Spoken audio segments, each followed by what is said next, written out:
Ah. Itu rendah hati. Kenapa? Karena Anda baru belajar, Ki. Umurnya masih belum belum. Anda menang energi tapi kalah pengalaman.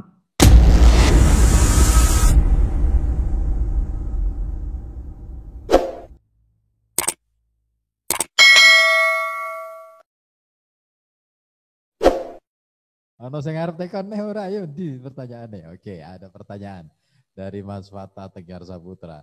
Adakah standar untuk moral dan etika?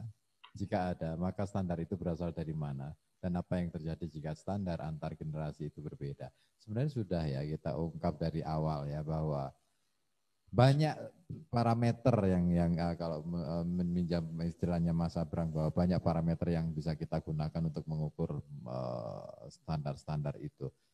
Nah, variabel parameter ini yang harus kita cari terus sebenarnya. Kan gitu ya, bahwa hari ini ngomong parameter, parameternya like dan love dan subscribe. Kan itu ya, parameter yang berlaku hari ini adalah itu. Tetapi harus ada parameter baru. Nah, ini sebenarnya PR. Kalau tadi sudah asik loh. Tadi aku ngerungok Mas Abrang asik banget bahwa apa mau komunikasi terdiri dari ada dua jenis komunikasi sinyal dan bahasa. Maka beruntunglah mahasiswa yang belajar bahasa ya, terutama yang di pendidikan bahasa Inggris dan pendidikan bahasa dan sastra Indonesia. Artinya Anda tidak salah masuk jurusan.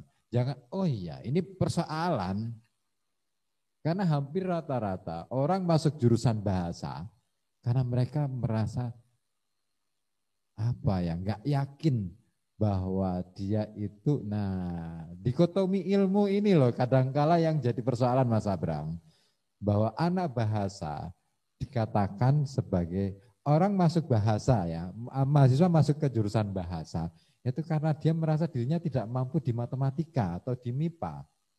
Karena hampir rata-rata. Ayo jujur, yang di sini. Yo kan? Padahal matematika juga bahasa. Gak yakin bahwa gitu loh. Itu problem itu. Kala yang jadi persoalan Mas Abram. Ini ada delay dari mana ini? Ada, udah, oke. Nah, itu problem. Artinya coba deh paradigmanya diubah lagi. Bahwa bukan itu persoalannya. Bahwa bukan karena kamu merasa tidak bisa mengoperasikan rumus matematika, kan sebenarnya itu persoalanmu kan sebenarnya tidak bisa mengoperasikan rumus matematika karena tidak paham sebenarnya rumus iki ngop ngono gitu. Fungsinya apa? Kan itu. Nah, Anda belum belajar secara penuh artinya sampai dalam. Kalau misalkan ada dikotomi antara ilmu IPA dengan IPS, terus kemudian ada jurusan ketiga. Kalau dulu itu di SMA kan ada 3 penjurusan, IPA, IPS, bahasa. Nah, paling banter di semua sekolah itu IPA, IPS. Bahasa itu adalah pilihan terakhir. Soalnya bahasa itu tidak lebih penting daripada IPA dan IPS. Ya kan? Dan cara pikir kita juga terjebak di situ. Nah, ini dia tadi. Ngomong tentang etika moral, juga kita bisa ketemu dengan masalah pendikotomian keilmuan. Artinya apa? Kita tidak lagi, kalau sudah ada dikotomi, maka tidak lagi ngomong soal manfaat. Karena manfaat, ini kan ngomong bagaimana manusia menjadi manusia itu sendiri tanpa harus dia pakai atribut apapun di dalam tubuh dia yang dilekatkan. Misalkan karena aku sekolah tekan S3 ya. akhirnya di semua pamflet harus dimunculkan doktor gitu. Pada kenyataannya di masyarakat jadi kan neng kampung apa ya disebut Mas Dokter gitu. Ora toh? Nah ya, tanggamu kan ra mungkin Mas Dokter, ngertine DR ki dokter. Idone ra iso nyuntik. itu itu itu persoalan itu ini standar juga loh ya. Apakah ketika tapi bukan berarti kita tidak mengabaikan bahwa di dalam ruang akademis ada penyebutan semacam itu, misalkan dalam hierarki itu tadi, karena parameter di setiap lingkungan punya ruangnya masing-masing. Gitu. Artinya ketika kita masuk ke ruang akademis, maka gelar-gelar akademis itu menjadi penting. Hierarki itu penting, karena itu menunjukkan hierarki. Tetapi ketika kita masuk ke masyarakat umum, di luar akademis, masyarakat nggak butuh itu. Yang dibutuhkan masyarakat lain lagi. Saya mungkin sekolah tinggi-tinggi, tapi saya bisa kalah dengan seorang kiai yang mondoknya, yang dia hanya mondok dan tidak pernah sekolah. Beliau bisa disebut kiai, bahkan lebih dihormati oleh masyarakat. Sementara saya, misalkan sampai tekan sekolah S4 kalau ada loh ya, karena mungkin ada satu ketika. Kalau semuanya sudah S3 semua. Nah, itu kan aku rak mungkin disebut Mas Profesor, rak mungkin. Di lingkungan saya gitu. Di lingkungan kampung, kampungku kampung yang plural banget.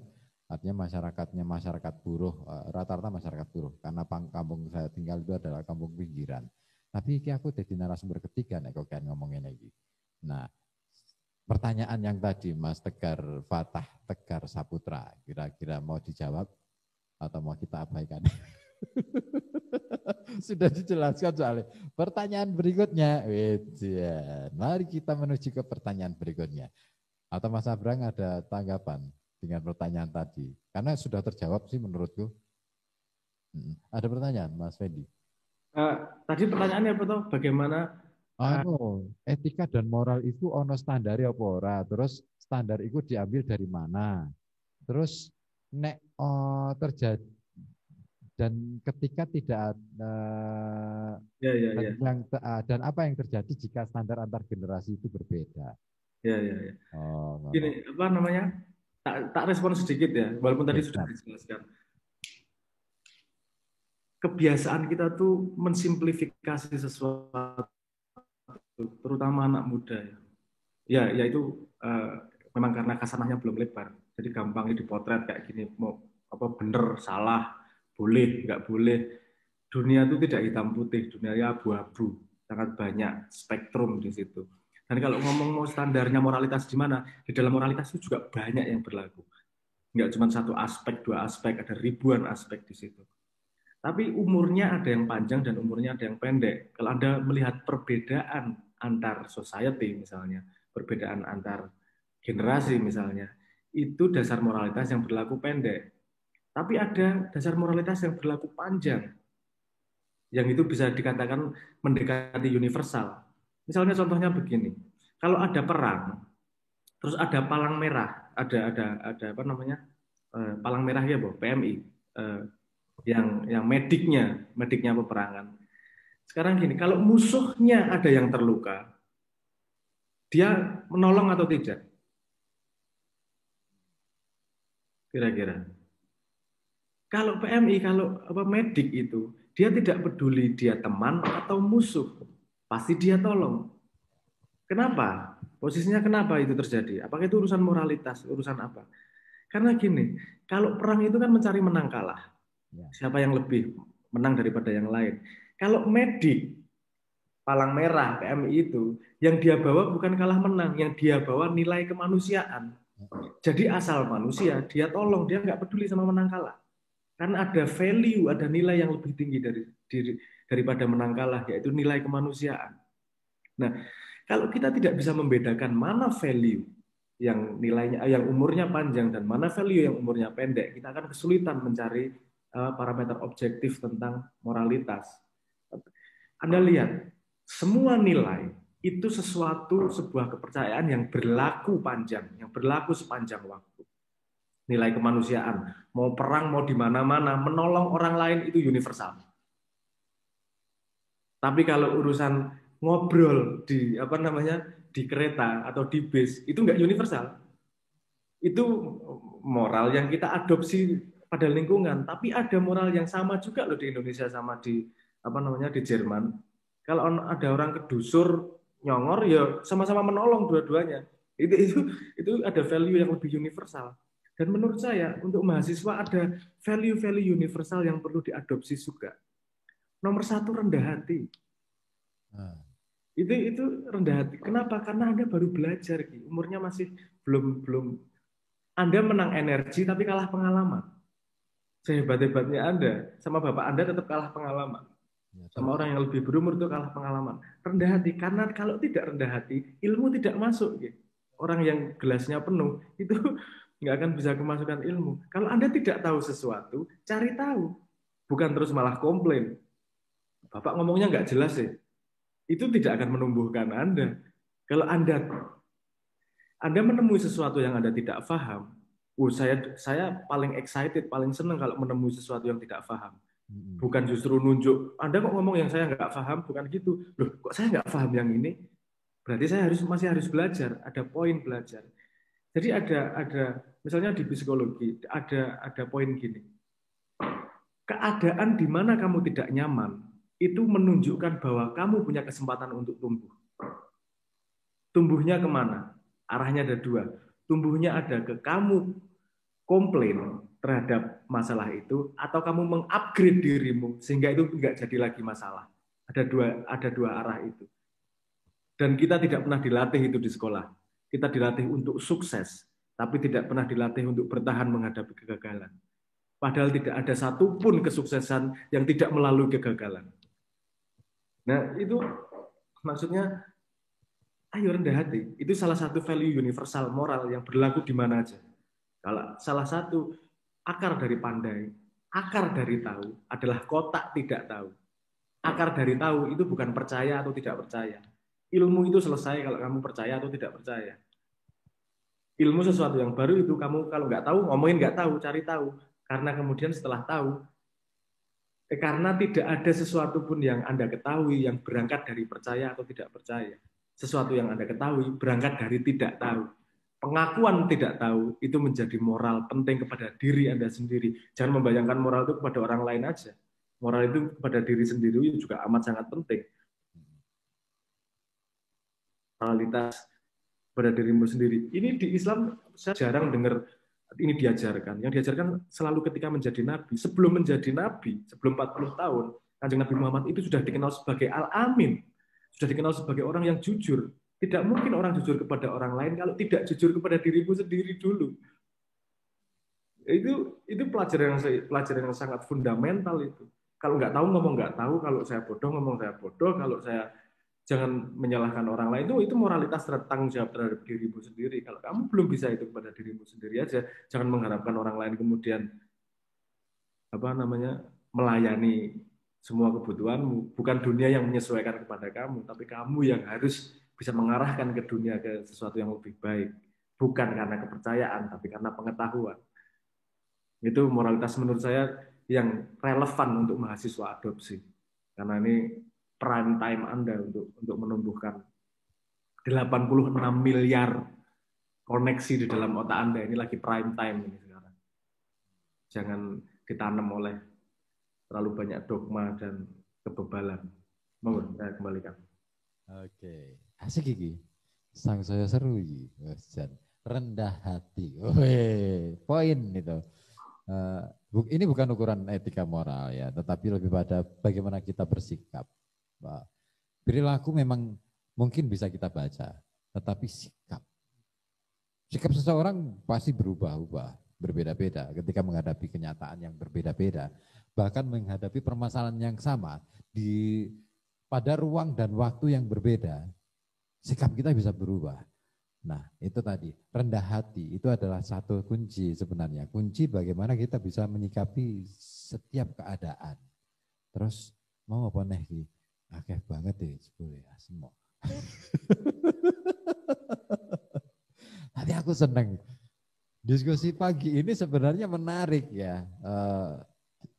Ya itu tadi ya. Kita coba lebih menukik ke persoalan, bukan persoalan, tapi lebih menukik pada. Ayo kita mencoba mencari apa sih yang dimaui oleh teman-teman mahasiswa baru itu. Karena saya yakin mereka berangkat ke kampus atau memilih untuk berkuliah, itu pasti ada tujuan, dan tujuan itu pasti mereka ukur dari parameter-parameter tertentu.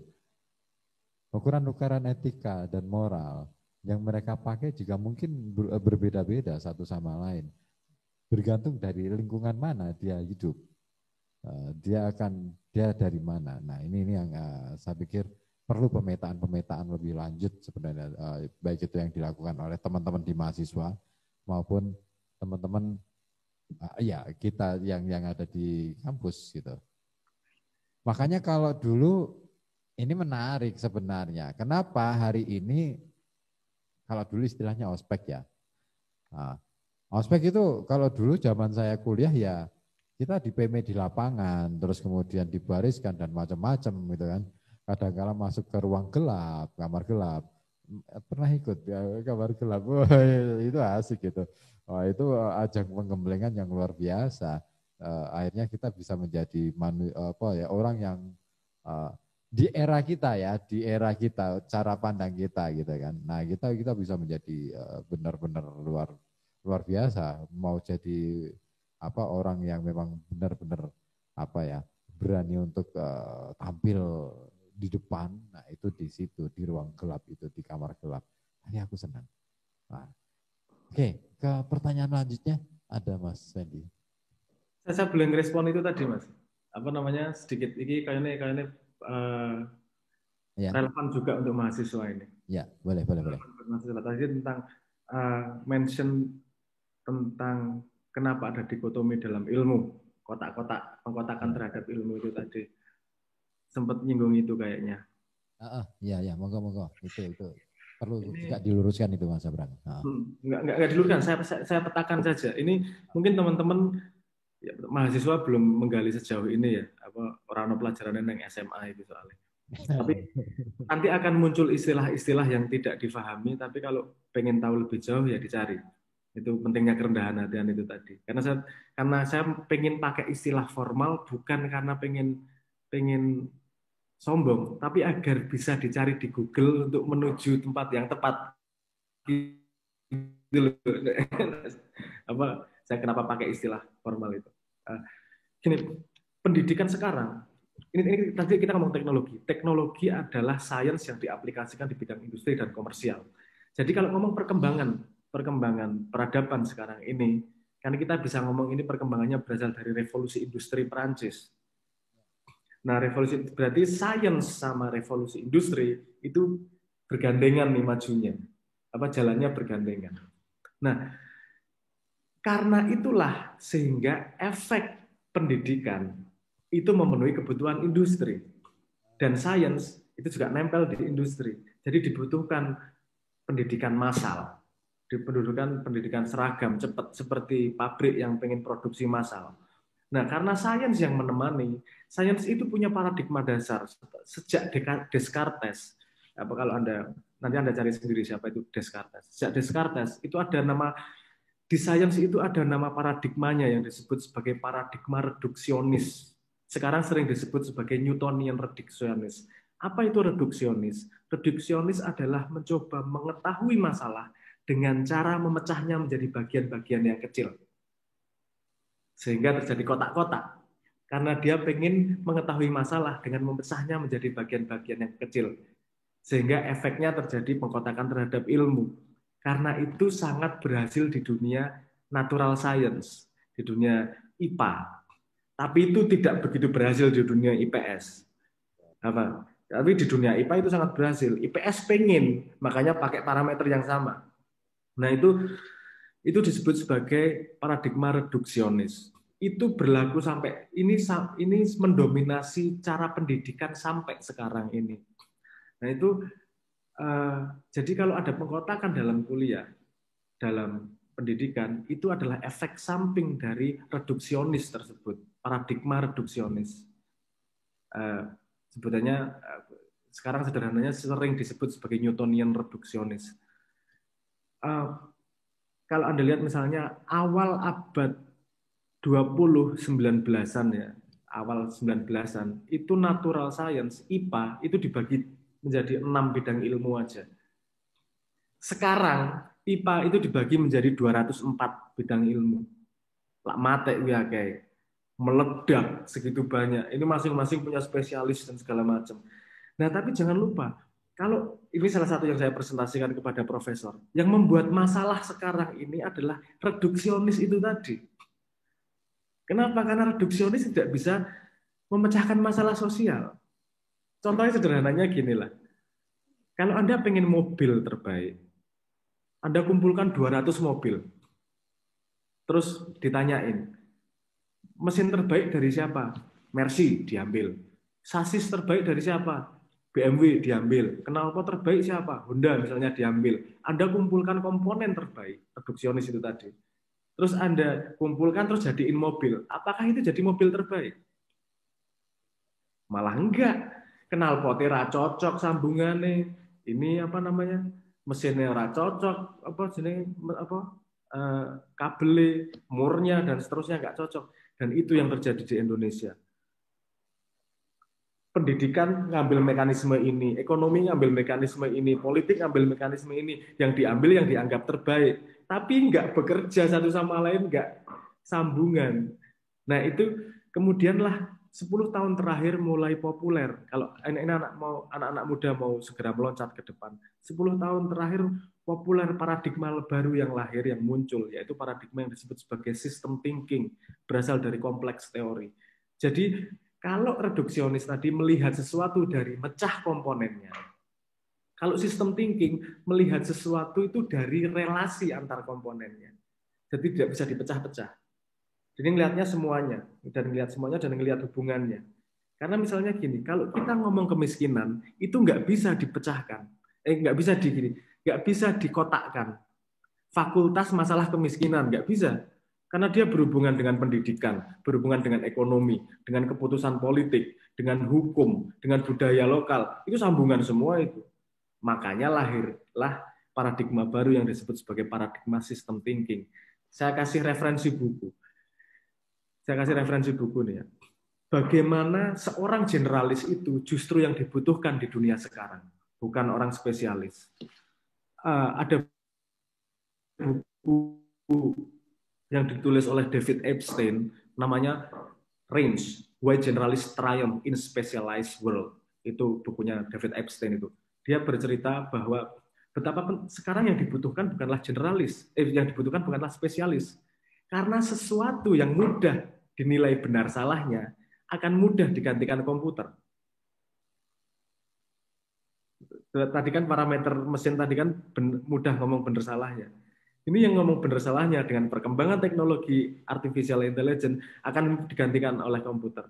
Yang tidak bisa digantikan komputer adalah generalized knowledge, adalah generalized intelligence.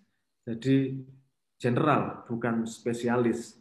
Kreativitas datang dari generalis tersebut. Ini kemungkinan teman-teman mahasiswa rada mengernyit karena terlalu jauh. Tapi kalau Anda catat istilah-istilahnya dan Anda gali berikutnya, ini akan membuka paradigma baru dalam perjalanan Anda ke depannya. Mungkin saya perlu merespon itu aja. Ada dua paradigma yang berbeda, yaitu paradigma reduksionis dan paradigma system thinking.